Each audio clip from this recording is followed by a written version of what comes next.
So guys, can anyone really land a remote job? Or like, is it really that easy? Othine, do you want to?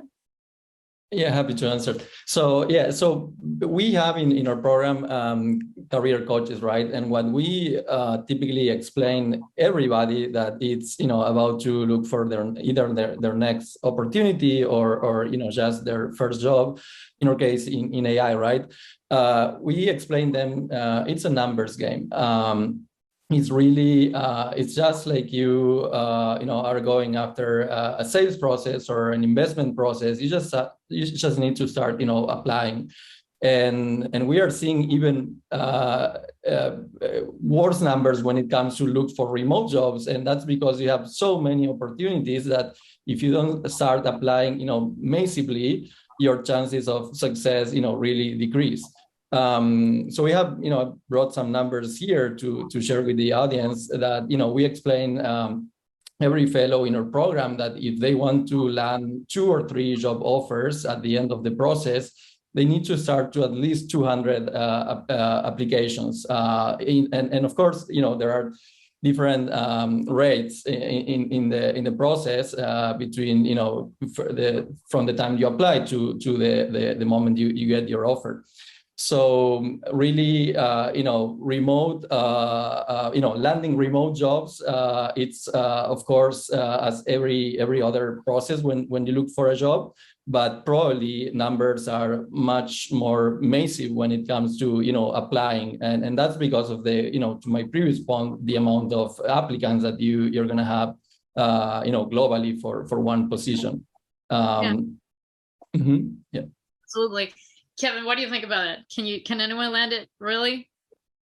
I mean, I totally agree with what Augustine said in terms of just it ends up being a lot of a numbers game, and I think absolutely anyone can. I think a lot of it comes down to kind of not only your experience but your approach to it, as Augustine was hinting at. Having a process and just kind of being consistent, because as remote work over the last let's say 2 to 4 years has been more prolific, it also means that there are more people applying to these jobs than ever before. And also the market for them has really, it has changed, and it's continuing to change. There's still, for as great as we all, I think probably on this call, believe remote really is amazing and such a great opportunity and opens so many doors for people, it doesn't mean that there's not pushback, across different industries and different companies, and there's still some resistance there. So a lot of it comes down to you being persistent, finding companies that really do truly support it,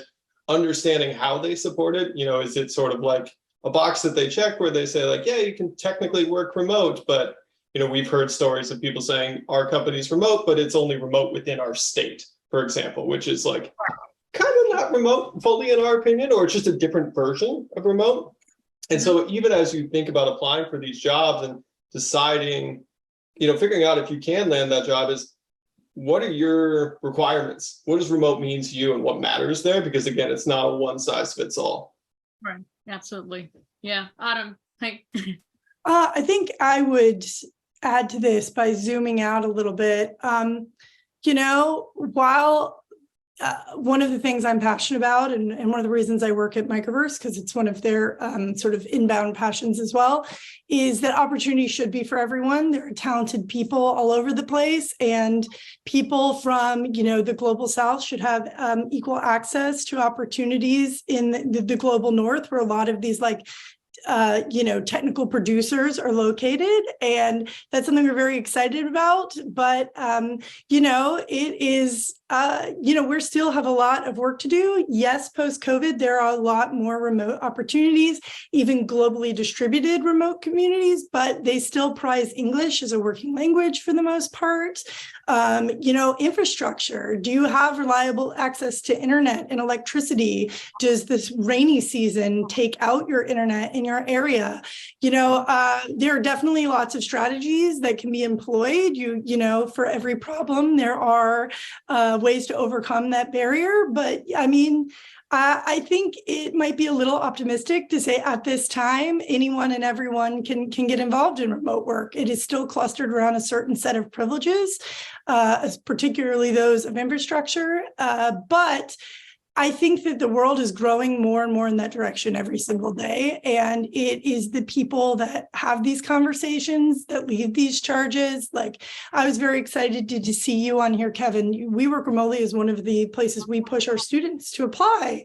We're seeing more like distributed efforts towards creating these kinds of workspaces in a more equitable, fair way. It's not just people in California telecommuting to people in New York. There's a big world out there and lots of talent. So yeah, I mean, anybody can get the job, but some folks might have to be more persistent and have different struggles to overcome.